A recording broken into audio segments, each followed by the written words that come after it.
باڵێ سەڤان ئەم کاتت باش لە 16مین پێشانگای نێودەوڵەتی کتێب لە شاری هەولێرین پێشانگایەکی گەورەکە ساڵانە لە شاری هەولێر دەکرێتەوە ژمارەی زۆری دەستگای چاپ و بڵاوکردنەوە لێرە بەشدارن خوێنەرانی کتێب وانەی کە خولیایان هەیە بابەتە جیاوازەکان ببینن دەتوان لەو دەستگای چاپ و بڵاوکردنەوەی کە لێرە ئامادەن کتێبەکانی خۆیان ببینن. بەڵام من ئەمەوێت سەبارەت بە بابەتێکی دیکە قسە بکەم. ئێستا بارودۆخی سیاسی لە هەرێمی کوردستان بە شێوازێکە کە زۆربەی سەرنجەکانی بۆ لای خۆی ڕاکێشەوە کۆمەڵی گوتوێژ و گفتوگۆ هەن چاوەکان لەسەرەوەن کە پەیوەندیەکانی نێوان هەولێر و بەغدا بەکوێ دەگات هاوکات ڕۆڵی ئەمریکا و هێزەکانی هاوپەیمانانی لەگەڵ کوردستان و عێراق و مامەڵە و سیاسەتێک هەیە بە چه شێوازێک دەبێت لەگەڵ میوانەکەم لەسەر بابەتە قسە دەکەم. بەڕێز محەممەد ڕەوف سیاسەتمەدار لێرە لەگەڵمان زۆر بەخێر بێ.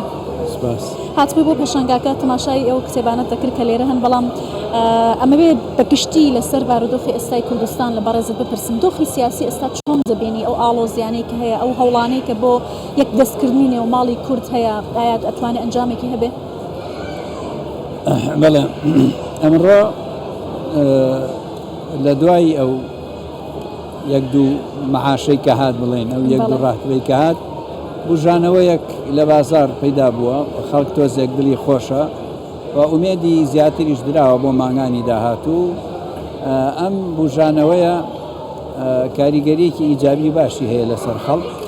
بەڵام بازاری سیاسیەکەمان با بڵێن ڕەهەندی سیاسیەکە ئاڵۆزیەکانی جارێک خۆی وایە ئەو دەرگانەی کە بەڕووی یەکترا داخراون جارێ هەروەکو خۆیەتی هیچ گۆڕانکاریکی بەسەرا نەهاتووە. هۆکاری سەرەکیش ئەوەیە کە ئێمە بەرەو هەڵبژاردنەچین لایەنە سیاسیەکان هەندێک هەنگاو هەیە لەبەر دەنگەکانیان لەبەر جەماوەریان لەبەر ڕێخستنەکانیان جورئەتی هەنگاونان ناکەن بۆ ئەوەی وەکو جاری جاران پێش هەڵبژاردنەکان ئەیان کرد یان پێش با بڵێن هەندێک ئیش و کار هەبوو لە بینی بەغا و هەولێرا پێویستی بە حیزبە سیاسیەکان بوو کە ڕاوێژ بکەن بە یەکتر. ئیسا ئەو جۆرە هەنگاوانە ماوێتی نازانم لە مانگی داهاتووە لە مانگی 5 یا لە ئەم بیدای ئەم چوارەتان مانگی 5 ئایا زەمینەیەکی تر سازە بێ بۆ گفتوگۆ تا ئەمڕۆن نییە. وەلەو ئەم ڕۆیشتنی سەرۆکی هەرێم بۆ دیداری سلێمانی قسەیەکی هەرتیاکە جگە لە وتارەکەی یعنی لەگەڵ حیزبەکانی ئەوێ ئەوانەی کەوا بە تایبەت نوێنەریان لە ناو کۆڕەکەیە فرسەتی هەرگرتووە هەندێک قسە بکە و ڕۆیشتنی وەفدی عێراقی کە نوێنەری کوردی تیابوو نوێنەری هەرێمی حکوومەتی هەرێمی تیابوو کە کاک سەفین دزەیە پێم وایە ئەو دۆخەی کە دوو سێ مانگە هاتۆتەکایە ئەگەر ئەو دۆخەن نەبوایە ئەم جارە نوێنەری کورد نەئەبرا. بەڵام ئەو گۆڕانەی کە بەسەر عێراق هات و هەڵوێستی ئەمریکا بەرامبەر بە هێزە چەکدارەکانی عێراق هەبوو بەرامبەر بە ئێران هەبوو و ئەو دۆخەیکەوە ئەمریکا و عێراقیانەوێ بڕۆنە قۆناغێکی تر بە تایبەتی ئیتفاقی استراتیژی کۆنیان نوێ کردەوە چ لە ڕووی سەربازی و چ لە ڕووی ئابووری و بازرگانی. وەلەم کەشوهەوا کاتێکە نوێنەری هەرێمی کوردستان و حکوومەتی هەرێم کە ئەڕوا ئەمە ئەو دەرگا داخراوەیە کە ماوەیەکە دایان خستە بەڕووی کوردستانە کرایەوە. کاتە گوشارەکان کاریگەری لەسەر گۆڕینی تێڕوانینی ئەمریکا و وڵاتانی دەرەوە بۆ سەر کێشەکانی عێراق و هەرێمی کوردستان دەبێت؟ حتمەن هەبوو کاریگەری خۆی داناوە. یعنی ئەم دۆخەی ئەتوانم بڵێم سەرەتای توروسکاییەک ئومێدێکی تری بچوو کەم دەستی پێکردووە.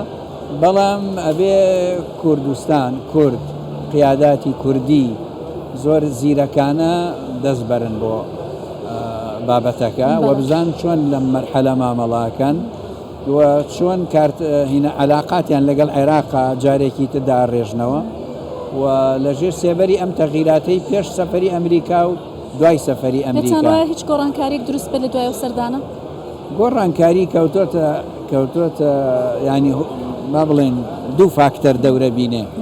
یەکەم هەڵوێستی ئەمریکا جددی لە قەزێکە چی لە عەلاقەی بینی ئەمریکا و عێراق ئەمریکا و کورد و عێراق و ئەم پاکێجی کورد و عێراقە لەگەڵ ئێرانە قسە لەسەر ئەم ئەمانە بە جددی کراوە و حزوری ئەمریکی پار ئەم وەختانە ئیمزاک و ئەکراوە بۆ دەرکردنی ئەمریکا پار ئەم کاتانە ئیمزاک و ئەکراوە و هەر کەسێک ئیمزای نەکردایە یا پشتگیری نەکردایە بە شێوەیەکی خراپ باسی لێ ئەکرا لە عێراقا تا دەرەجەی خیانەت، یعنی ئەوەی کە ڕازی بێ بەمانەوەی ئەمریکا، بەڵام وا ساڵی تەواو نەکرد هەر عێراقەکە خۆی ڕۆشتەوە دوایەوەی کە موقفی ئەمریکی جدی گۆڕا، ئیجراعاتی کرد، دەستی وەشاند و دۆخەکە هەر عێراقیش نییە، ینی گۆڕانکاریەکە ئیقلیمیە بەرەو شتێکی تر ئەڕوا. بەڵام کورد ئێستا ئەبێ بزار بە سیاسەتی نوێ، بە تێڕوانینی نوێ، بە بیرکردنەوەی نوێ ئەبێ لەگەڵ ئەمریکایش و عێراق و ئێرانی سیاست بکە،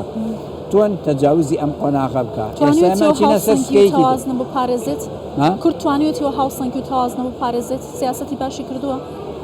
کورد زۆر کێشەی پاراستنی تەوازنی نەبووە لە بینی ئەمریکا و عێراقا، چونکو داوای زیاد لە حەدی لێ نەکراوە و حتا لە بینی ئێران و عێراقیشە هەرچەند باجی قورسی داوە و ئەو مەرحەلەکە خۆی ڕاگرت کە ئێران زیاد لە حەد لە کوردستانیدا و ئاخر لێدانیشی زۆر ناخۆش بوو مەدەنی تیاکوشت، بەڵام هەر بەرگەی گرت، هەر تەحملی کرد، لەوە ئیسفادەی کرد. ئەو کاتە ئێستا ئەمێنێتەوە سەرچی دووشت هەیە کورد ئەبێ جوان بزانێت چی ئەکا. من ناوگیری کەس ناکەم، بەس پیاداتی کوردی ئەبێ بزانن لە ناوخوا چی ئەکەن بە دوای ئینتیخابات، وام ئینتیخاباتە تێک نەدەن و کێشە بۆ ئینتیخابات دروست ناکرێت، چونکو بە پێی ئاماژەکانی عێراق و ئەمریکا باجی گەورەی هەیە تێکدانی ئینتیخابات، هەر کەس ببێتە هۆکار باجی گەورە ئەدا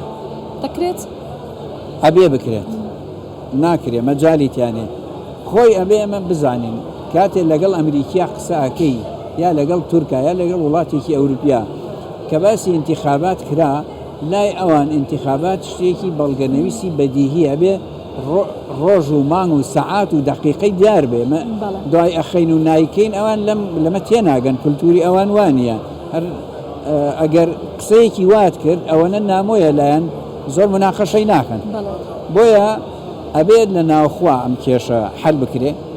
و هەنگاوی دووەمیش ئەوەیە لەگەڵ عێراق ئەم جارە کە ئەکەوینەوە سەرسکەیەکی نوێ و لاپەڕەیەکی نوێ تەقریبەن خەریکە بڵێم دیارە بەم سەفەرەی ئەمریکا دیارە، ئەم جارە کورد ئەبێ بزانێ کارتی نوێ لەگەڵ عێراق چۆن دروستەکە، چۆن ئەیهێنێتە ناودەسی، کارتی بەهێزی هەیە، کارتی ئەبێت دروستی کاتەوە، چونکووە بینیمان بە قەراراتی محکەمەی فیدرالیە دیار بوو کارتەکە کۆنەکان یەک یەک ئەسووتێنران و یەک یەک لە دەستی کورد دەرئەهێنران. بەڵام ئێستا ئەگەر کورد ئەبێ استراتیجی ئەوە دابنێ لە ڕووی دەستوریوە چۆن پێگەی خۆی بەهێزەکاتەوە، ئەو مادە دەستوریانەی کە لە مەسلحەتی کوردن چۆن بەکارێنەهێنێ، ئەو خەرقە دەستوریانەی کە عێراق کردوێتی لەوە و پێش چۆن ئێستا ئیسفادەی لێ بکە.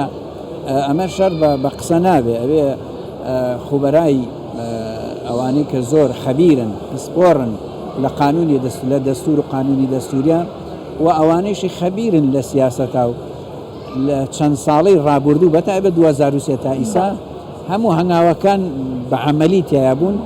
ئەبێ بزانن لەکوێ لاواز بووین لەکوێ بەهێز بووین. بۆچی ئێستا ئێمە بەرەو کەنارێکی خراپ ڕۆشتین، بەڵام لەم لەحزەی ئێمە تیاژین بەم تەغیرەی گۆڕانکاریە دراماتیکەی بەرامبەر کورد هاتە پێش لە پڕێکا دەرگای هەموو کێشەکان لە ئێمە ئەو گۆڕانە سەختەکان داخران. چی وای کرد بەم شێوازە گۆڕانکاری ڕوو بدات بەرامبەر بە کورد بە تایبەتی؟